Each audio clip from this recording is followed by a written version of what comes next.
એક શિક્ષિકાએ એક પ્રોજેક્ટ હાથ ધર્યો, એટલે કે એક અભિયાન શરૂ કર્યું. એ અભિયાન કંઈક એવું હતું કે તેણે અમુક હોશિયાર વિદ્યાર્થીઓને એકત્રિત કર્યા અને દરેકને 3 રિબીન આપી.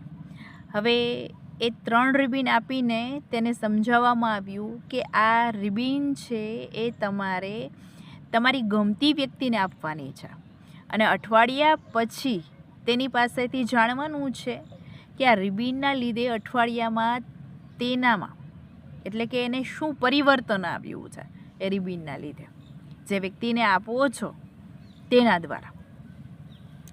એટલા માટે એ અભિયાન શરૂ કર્યું. એમાં એક વિદ્યાર્થી હતો, એણે પોતાની રિબીન પોતાના મિત્રને આપી કે જે કંપનીમાં કામ કરતો હતો.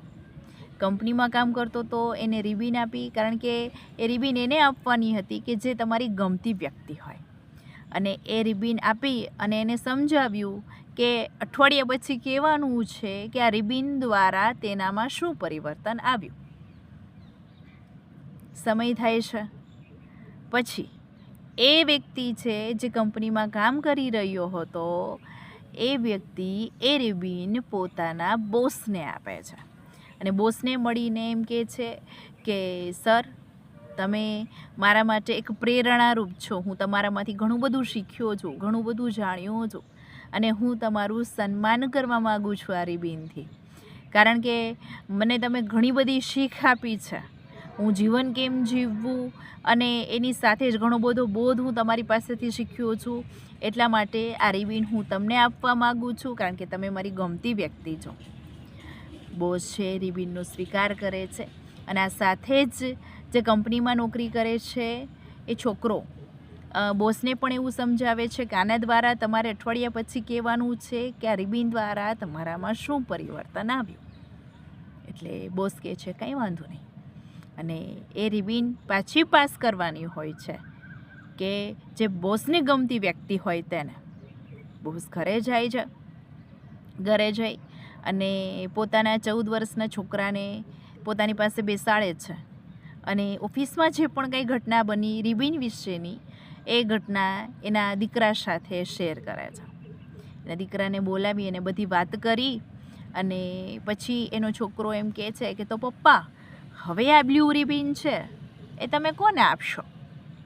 તો તેના પપ્પા એમ કહે છે કે બેટા, આ બ્લુ રિબીન છે એ હું તને આપીશ, કારણ કે તું મારી સૌથી નજીક છો, મને ગમતી વ્યક્તિ છો, એટલે રિબીન હું તને જ આપીશ.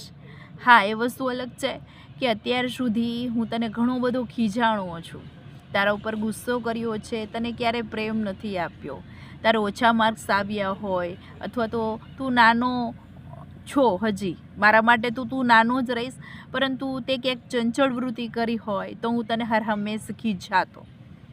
એટલા માટે હું દિલથી તારી માફી માગું છું, પરંતુ સૌથી નજીકનો વ્યક્તિ તું છો મારો, એટલા માટે આ રિબીન હું તને જ આપીશ.